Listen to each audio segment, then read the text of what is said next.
La TVT au cœur de l'information.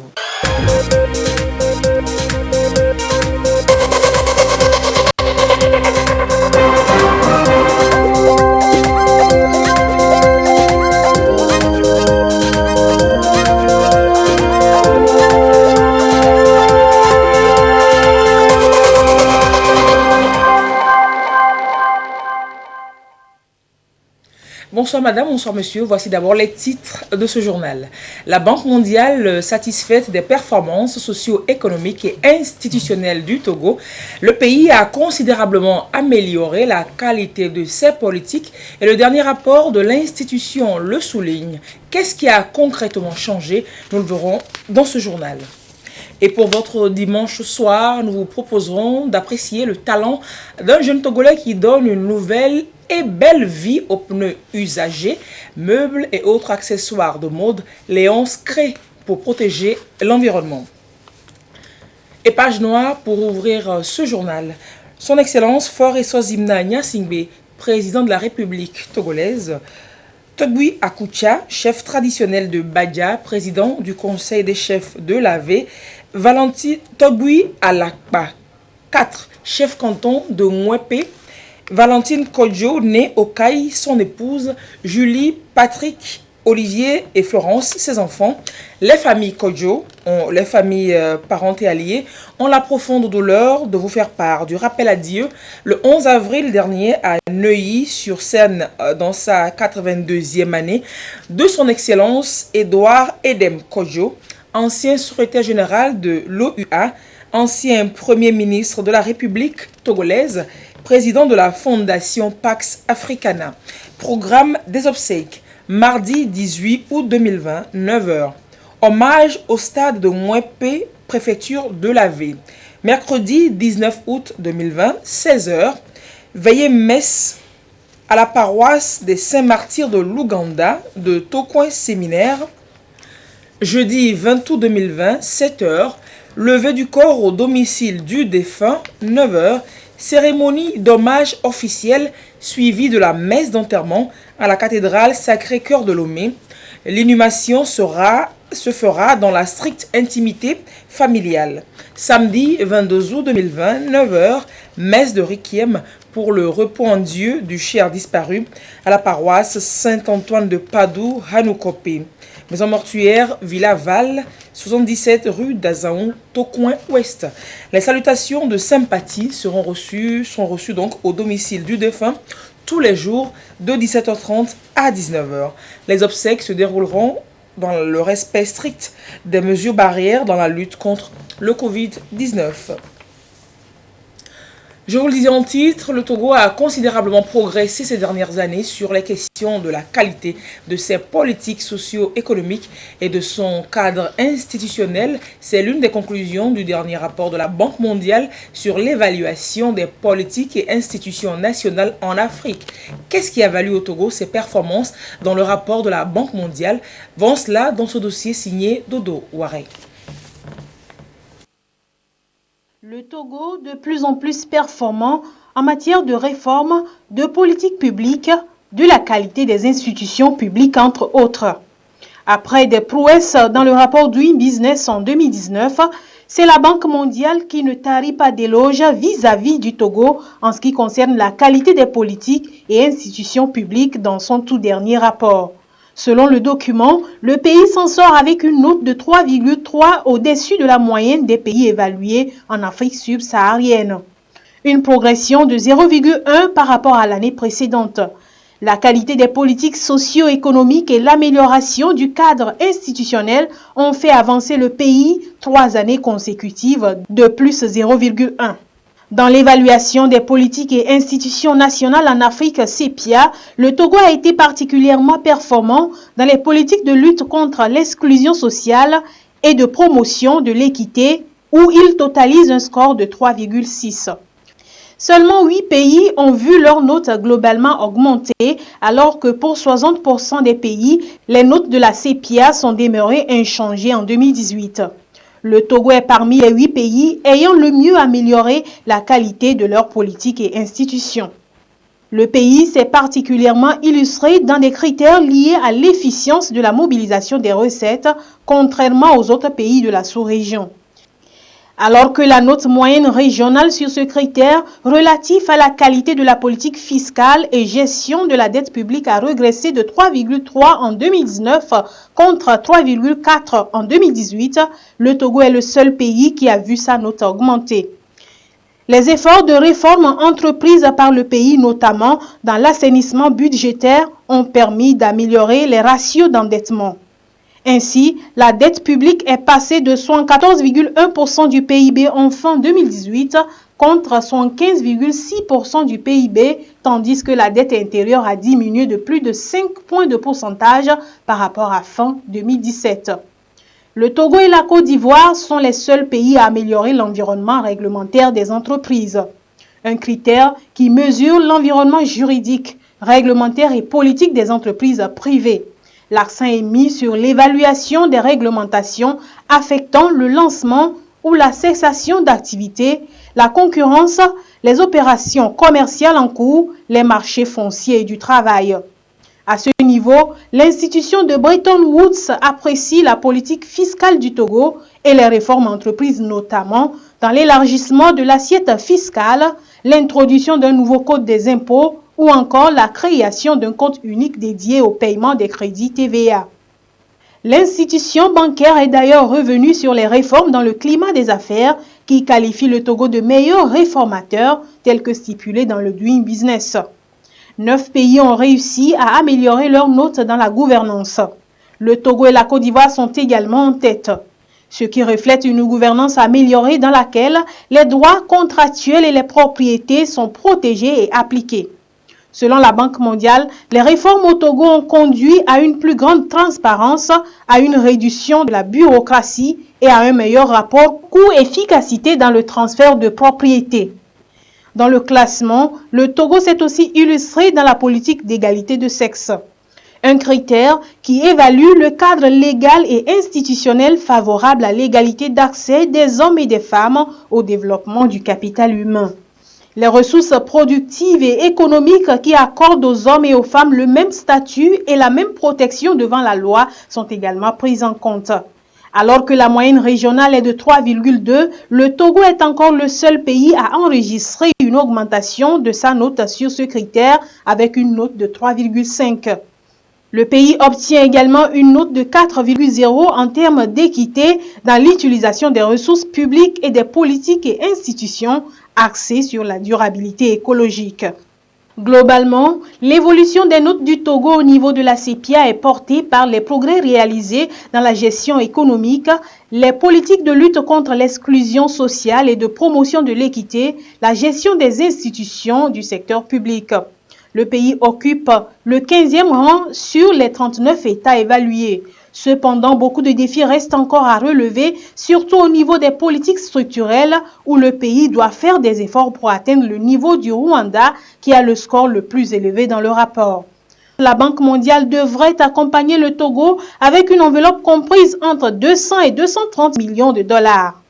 Le fonds devrait être débloqué pour les exercices 2018, 2019 et 2020, conformément au nouveau cadre de partenariat de la banque avec le Togo. Selon l'institution multilatérale, la libération de ces fonds dépend des évolutions des indicateurs CEPIA du pays. La Banque mondiale met l'accent sur la soutenabilité de la dette. L'éligibilité du Togo à ces fonds sera donc déterminée sur la base de la dernière analyse de soutenabilité de la dette. Une équipe technique de l'institution devrait à cet effet séjourner à Lomé dans les prochaines semaines pour proposer des approches au département chargé de la gestion de la dette. Les différents points focaux des ministères mettent tout en œuvre pour mettre en place un plan d'action axé sur les réformes destinées à booster le score du Togo dans le prochain rapport CEPIA. Et depuis le début de la crise sanitaire due au coronavirus, le gouvernement a mis en place un plan de riposte pour accompagner les producteurs agricoles pour qu'ils ne basculent dans l'extrême pauvreté.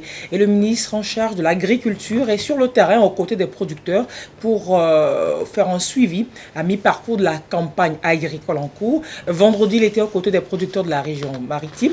Et ces producteurs ont été par la même occasion sensibilisés sur les différentes mesures d'accompagnement de l'État pour assurer l'accroissement de leurs revenus et la rentabilité de leur production. On fait le point dans ce reportage de Antoinette Romao-Vauvor. Un champ de riz à perte de vue. Détenu par les coopératives agricoles d'Agomé-Glozou, il s'étend sur 240 hectares. Sur les 87,37 hectares emblavés, plus de 440 tonnes de riz paddy ont été produits. 142 personnes travaillent ici en synergie pour de meilleurs rendements. À Essé-Zogbédi, les agriculteurs des scoops du milieu ne baissent non plus les bras. Ils sont également dans la riziculture. Tous ces producteurs ont reçu un appui financier et technique de l'État et de ses partenaires avec la création d'une chaîne de valeur. Le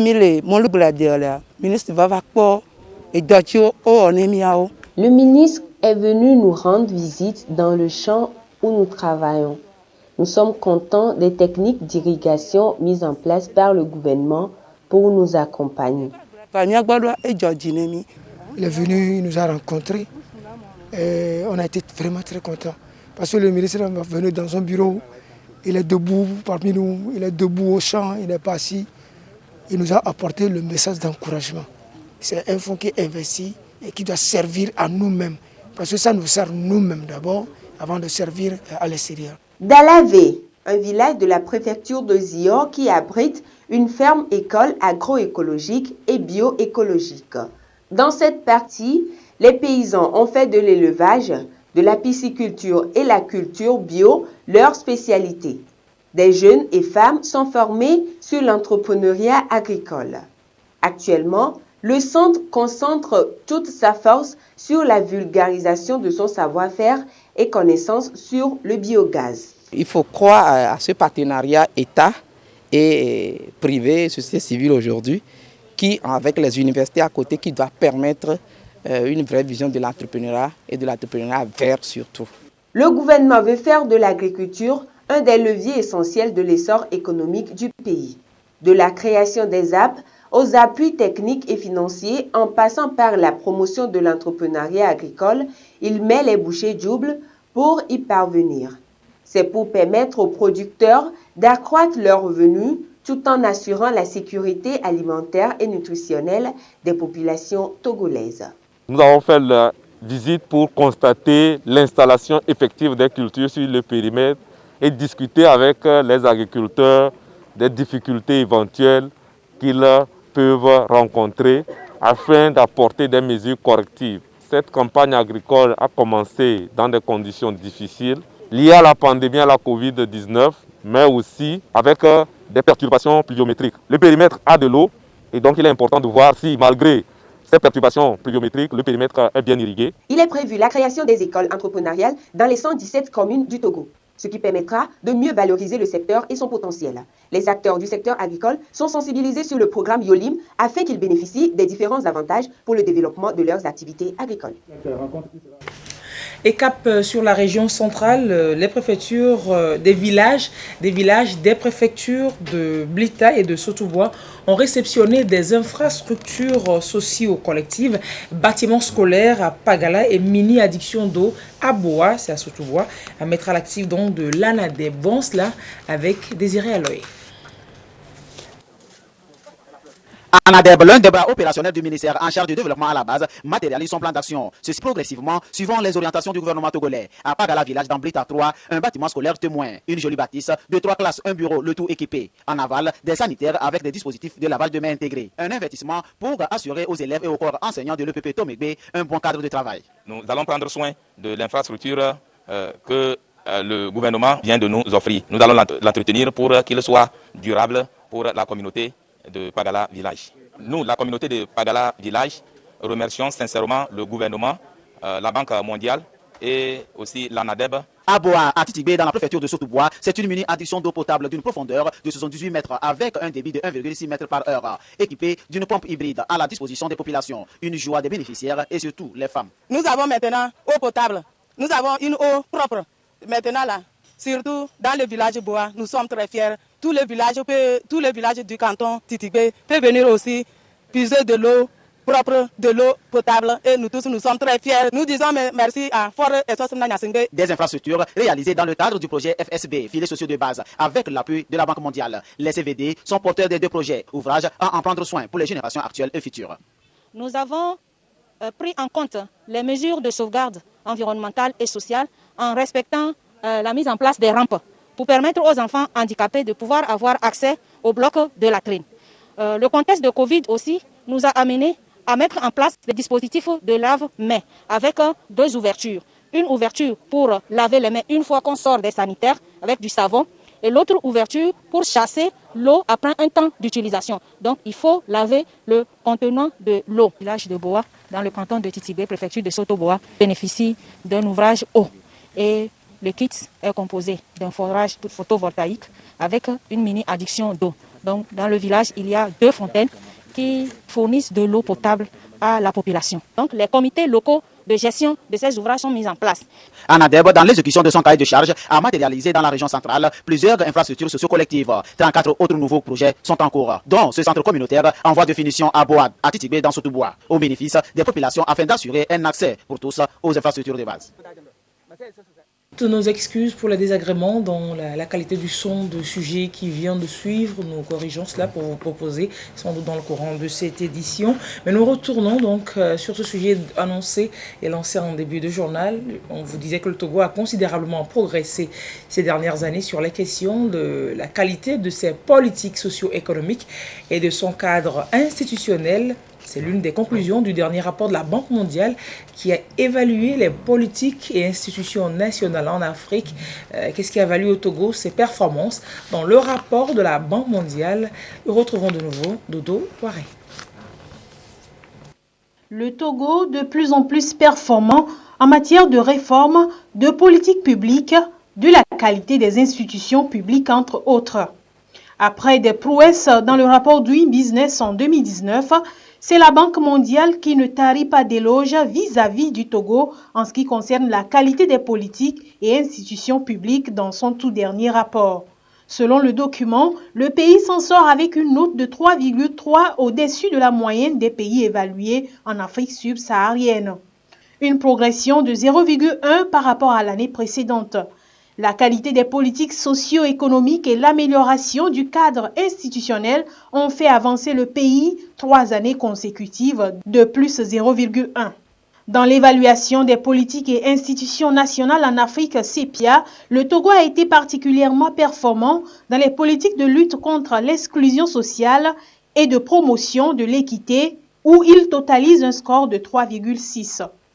Seulement 8 pays ont vu leurs notes globalement augmenter, alors que pour 60% des pays, les notes de la CEPIA sont demeurées inchangées en 2018. Le Togo est parmi les 8 pays ayant le mieux amélioré la qualité de leurs politiques et institutions. Le pays s'est particulièrement illustré dans des critères liés à l'efficience de la mobilisation des recettes, contrairement aux autres pays de la sous-région. Alors que la note moyenne régionale sur ce critère relatif à la qualité de la politique fiscale et gestion de la dette publique a régressé de 3,3 en 2019 contre 3,4 en 2018, le Togo est le seul pays qui a vu sa note augmenter. Les efforts de réforme entrepris par le pays, notamment dans l'assainissement budgétaire, ont permis d'améliorer les ratios d'endettement.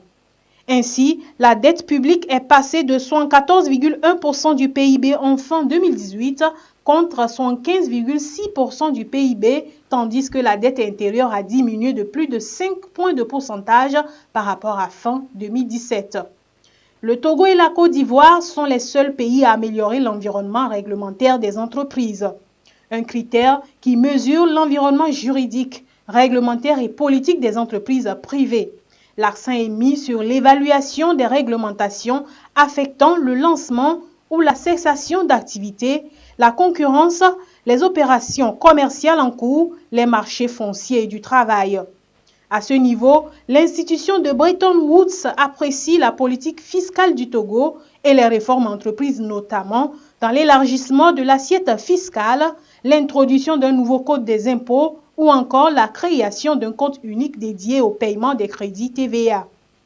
L'institution bancaire est d'ailleurs revenue sur les réformes dans le climat des affaires qui qualifie le Togo de meilleur réformateur tel que stipulé dans le Doing Business. 9 pays ont réussi à améliorer leurs notes dans la gouvernance. Le Togo et la Côte d'Ivoire sont également en tête, ce qui reflète une gouvernance améliorée dans laquelle les droits contractuels et les propriétés sont protégés et appliqués. Selon la Banque mondiale, les réformes au Togo ont conduit à une plus grande transparence, à une réduction de la bureaucratie et à un meilleur rapport coût-efficacité dans le transfert de propriété. Dans le classement, le Togo s'est aussi illustré dans la politique d'égalité de sexe. Un critère qui évalue le cadre légal et institutionnel favorable à l'égalité d'accès des hommes et des femmes au développement du capital humain. Les ressources productives et économiques qui accordent aux hommes et aux femmes le même statut et la même protection devant la loi sont également prises en compte. Alors que la moyenne régionale est de 3,2, le Togo est encore le seul pays à enregistrer une augmentation de sa note sur ce critère avec une note de 3,5. Le pays obtient également une note de 4,0 en termes d'équité dans l'utilisation des ressources publiques et des politiques et institutions axées sur la durabilité écologique. Globalement, l'évolution des notes du Togo au niveau de la CEPIA est portée par les progrès réalisés dans la gestion économique, les politiques de lutte contre l'exclusion sociale et de promotion de l'équité, la gestion des institutions du secteur public. Le pays occupe le 15e rang sur les 39 États évalués. Cependant, beaucoup de défis restent encore à relever, surtout au niveau des politiques structurelles où le pays doit faire des efforts pour atteindre le niveau du Rwanda qui a le score le plus élevé dans le rapport. La Banque mondiale devrait accompagner le Togo avec une enveloppe comprise entre 200 et 230 millions de dollars. Le fonds devrait être débloqué pour les exercices 2018, 2019 et 2020, conformément au nouveau cadre de partenariat de la banque avec le Togo. Selon l'institution multilatérale, la libération de ces fonds dépend des évolutions des indicateurs CEPIA du pays. La Banque mondiale met l'accent sur la soutenabilité de la dette. L'éligibilité du Togo à ces fonds sera donc déterminée sur la base de la dernière analyse de soutenabilité de la dette. Une équipe technique de l'institution devrait à cet effet séjourner à Lomé dans les prochaines semaines pour proposer des approches au département chargé de la gestion de la dette. Les différents points focaux des ministères mettent tout en œuvre pour mettre en place un plan d'action axé sur les réformes destinées à booster le score du Togo dans le prochain rapport CEPIA. Et nous retournons également dans la région centrale. Des villages, des préfectures de Blita et de Sotobois ont réceptionné des infrastructures socio-collectives, bâtiments scolaires à Pagala et mini-adduction d'eau à Boa à mettre à l'actif de l'ANADEB. Bon, cela avec Désiré Aloé.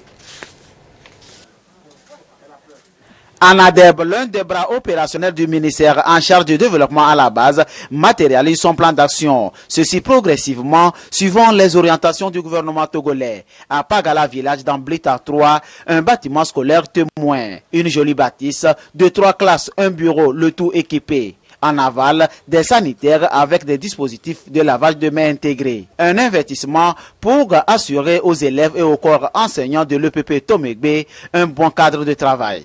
Nous allons prendre soin de l'infrastructure que le gouvernement vient de nous offrir. Nous allons l'entretenir pour qu'il soit durable pour la communauté de Pagala Village.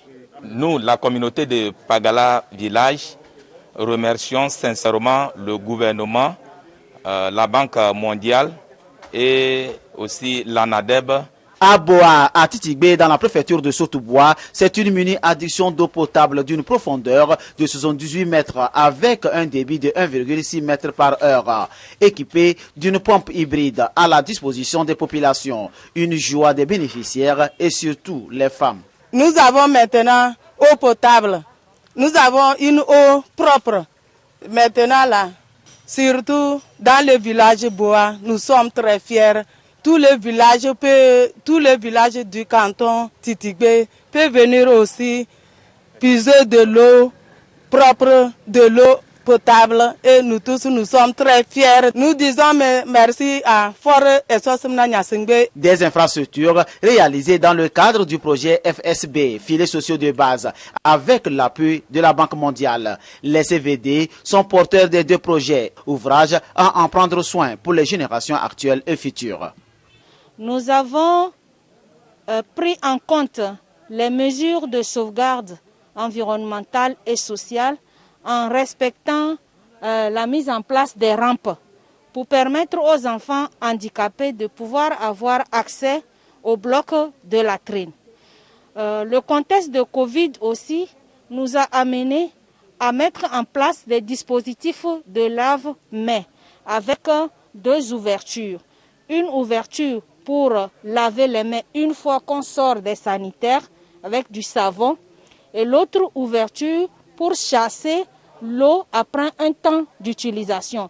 Donc il faut laver le contenant de l'eau. Le village de Boa, dans le canton de Titigbe, préfecture de Soto-Boa, bénéficie d'un ouvrage eau. Et le kit est composé d'un forage photovoltaïque avec une mini-adduction d'eau.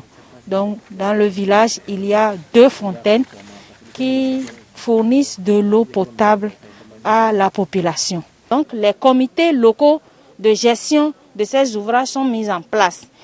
Anadeb, dans l'exécution de son cahier de charge, a matérialisé dans la région centrale plusieurs infrastructures socio-collectives. 34 autres nouveaux projets sont en cours, dont ce centre communautaire en voie de finition à Boad, à Titigbe, dans Sotoboua, au bénéfice des populations afin d'assurer un accès pour tous aux infrastructures de base. Et hors du Togo, l'attaque meurtrière il y a une semaine contre des humanitaires français et leurs guides nigériens à environ 70 km de la capitale Niamey n'est toujours pas revendiquée. On sait que l'ONG Acted, pour laquelle travaillent les 6 Français, va porter plainte à Paris et qu'une enquête est ouverte par le parquet antiterroriste, mais de nombreuses questions demeurent. Augustin Kossi. En frappant Kouré au Niger, les terroristes s'en sont pris à un symbole, le développement du tourisme sur une approche 100% sécuritaire. Un centre de promotion touristique à double objectif, intégration des populations locales à une économie de tourisme et la découverte par les étrangers et d'autres régions de la culture nigérienne. Cette escalade sécuritaire, la seule réponse aux touristes, les girafes contre les calages ou tout simplement tourisme contre terrorisme, ironisaient certains. Un message politique pour Paris. L'heure est au questionnement. Parmi les groupes terroristes qui opèrent au Sahel, qui est donc responsable de cet attentat? Pourquoi avoir choisi de massacrer les touristes? Des otages, par exemple, pourraient servir de monnaie d'échange ou de rançon. L'attaque est intervenue à environ 1 heure de la capitale du Niger, région qui n'a jamais connu de tels actes de violence jusque-là. C'est la première grande attaque terroriste visant les intérêts français après le sommet de Pau. Peut-être une stratégie de guerre qui pourrait pousser la France et le G5 Sahel à retirer l'essentiel de leurs forces dans la zone des 3 frontières. Une semaine après, cet acte terroriste n'est toujours pas revendiqué. Le mystère plane sur l'identité et les motivations réelles des assaillants. En tout cas, cette attaque sonne comme une nouvelle alerte à garder l'arme au pied face à une hydre dont la tête repousse chaque fois qu'on la coupe, ou à un ennemi parfois sans visage et dont la capacité de nuisance et de mobilité est incontestable. Mais s'il peut opérer tant dans les zones de forte surveillance qu'au-delà, les armées du G5 Sahel et les forces occidentales présentes au Sahel doivent donc redoubler de vigilance et de détermination. C'est dire que les visées expansionnistes des groupes terroristes et djihadistes au Sahel doivent susciter des inquiétudes de toute la région ouest-africaine. Une guerre sans fin menée par un ennemi face à une région en proie à des conflits de tout genre. Et les chiffres du Covid-19 font ce jour près de 6 500 000 cas actifs en ce moment sur Terre. Et au Togo, le communiqué sur la situation de la pandémie, à ce jour, dimanche 16 août 2020, la situation de la pandémie au nouveau coronavirus se présente comme suit. Le nombre de cas confirmés est de 1147, 17 nouveaux cas depuis hier. Le nombre de personnes guéries est de 843, 6 nouveaux guéris depuis hier. Le nombre de cas actifs en ce moment au Togo est de 277. Le nombre de décès est de 27. Le communiqué signé ce dimanche 16 août 2020 par le ministre de la Santé et de l'Hygiène publique, professeur Moustapha Mijiyawa. Il émerveille beaucoup de personnes à travers ses différentes réalisations. Léonce est un jeune Togolais au talent incroyable. Il recycle les pneus usagés. Il en fait des meubles, des sandalettes, entre autres. Il veut jouer un rôle essentiel dans la protection de l'environnement. À Lomé, ces articles sont assez prisés. Léonce nous emmène dans les tréfonds de son art. Suivons donc Magloire Akwe, Solange Chamondé et Dodo Haré. Léonce fait partie de ces personnes qui donnent une seconde vie à tout ce qu'ils touchent, les pneus usés notamment. Aujourd'hui, jour de collecte de la matière première.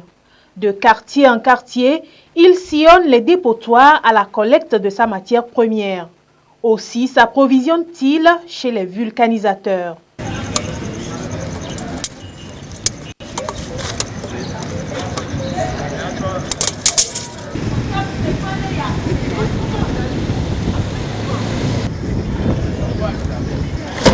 Ces pneus, Léonce les transforme en divers objets. Chaises, tables, pots de fleurs, voire des meubles. J'ai débuté ce travail, ça fait banalement 5 ans.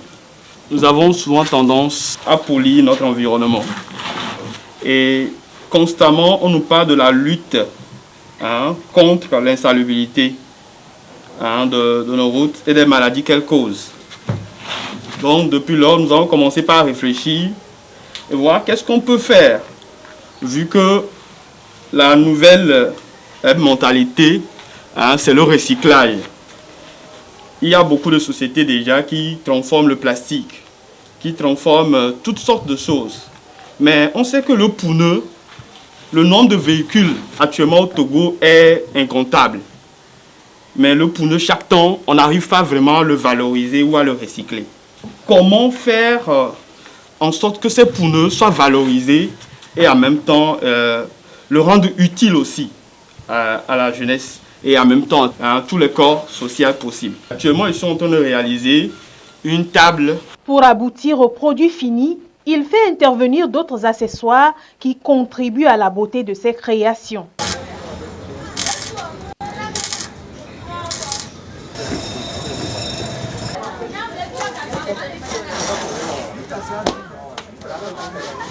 L'ingéniosité de ce Togolais de 25 ans impressionne et force l'admiration.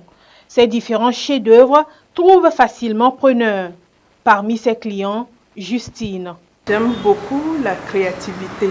Quand je vois une création, je me dis, bon, la personne met beaucoup de temps et réfléchit énormément pour pouvoir sortir la chose. Donc, qu'est-ce qu'il faut faire? Il faut mettre en valeur ce que la personne a fait sortir. Alors, je fais l'effort pour procurer et puis l'exposer. Moi-même, j'ai fait l'essai, j'ai vu que c'est confortable et je me suis dit, tiens, pour mon agence, ce serait une bonne chose. Vraiment, j'ai eu les preuves parce qu'à chaque fois que quelqu'un rentre dedans, on me dit, waouh, ça, les sièges là, vraiment, ça sort de l'ordinaire. Au-delà de l'aspect financier, cette activité est aussi pour Léonce une manière de contribuer à la lutte contre l'insalubrité. Il s'y est lancé déjà tout jeune, ce qui lui confère une certaine notoriété et une expérience en la matière. Avec lui, tout est organisé, planifié à travers un tableau de bord bien défini. C'est notre tableau de bord. Chaque matin, nous le regardons avant de commencer le travail. Donc actuellement, nous avons 2 commandes qui sont très pressées. Donc c'est eux qui vont figurer ici. Donc, nous avons 3 jours pour le livrer. Donc nous avons fait une case pour pouvoir éliminer rapidement. Il y a un premier jour qui est déjà passé, le second jour, troisième jour. Nous faisons ceci pour être dans les temps.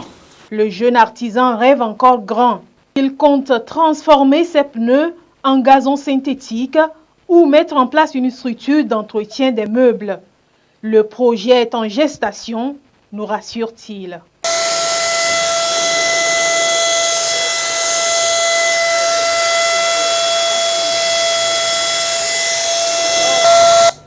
Et le nom de son entreprise est assez éloquent, Recycline, il s'appelle. Et on retourne à la lutte contre la propagation du Covid-19 au Togo.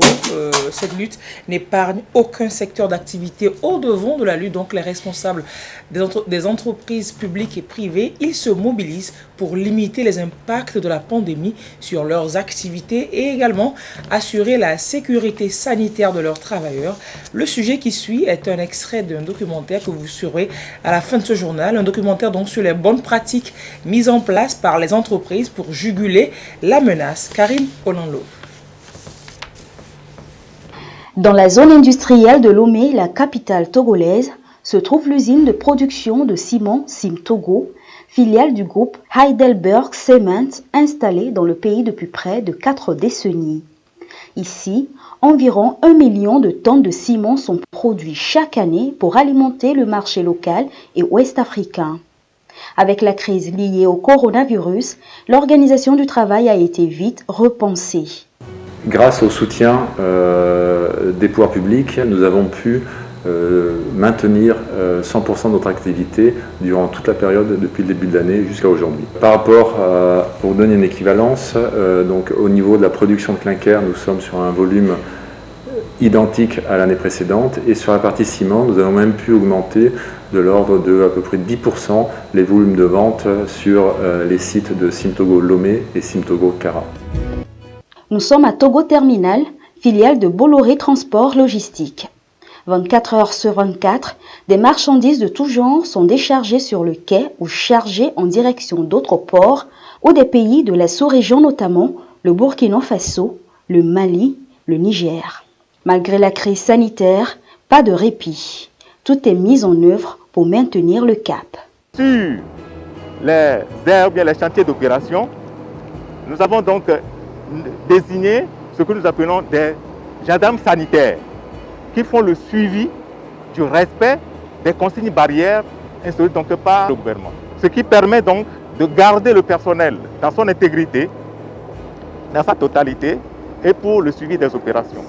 À Orabang, Togo, membre d'Ora Group implanté dans 12 pays d'Afrique de l'Ouest et centrale, la protection des clients et des collaborateurs s'est tout de suite avérée prioritaire. En suivant les mesures de la BCAO, nous avons mis en place le système de report des échéances des crédits pour que les clients qui souffrent des effets de la pandémie puissent souffler un certain temps et pouvoir payer leurs échéances de crédit plus tard.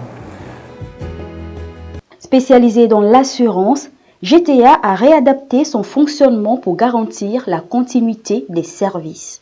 En cette période, tout le monde est paniqué. Ce n'est pas le moment de baisser la garde. C'est en période de crise que l'assureur ou l'assurance elle-même a plus de sens. Donc il y a le département sinistre et le département santé qui sont beaucoup sollicités. Dans le parapublic, dirigeants et employés ont fait preuve de réactivité et de créativité. Ainsi, les congés Covid ont été par exemple fortement encouragés à l'Institut national d'assurance maladie INAM. Une bonne partie du personnel disposait de jours de congés suffisants. Nous les avons encouragés, afin de ne pas trop alourdir les charges de l'entité, de profiter donc de cette basse saison où la fréquentation et les services de l'INAM étaient un peu au ralenti pour prendre des congés. À l'université de Lomé, dans le grand temple du savoir, les cours à distance ont été privilégiés.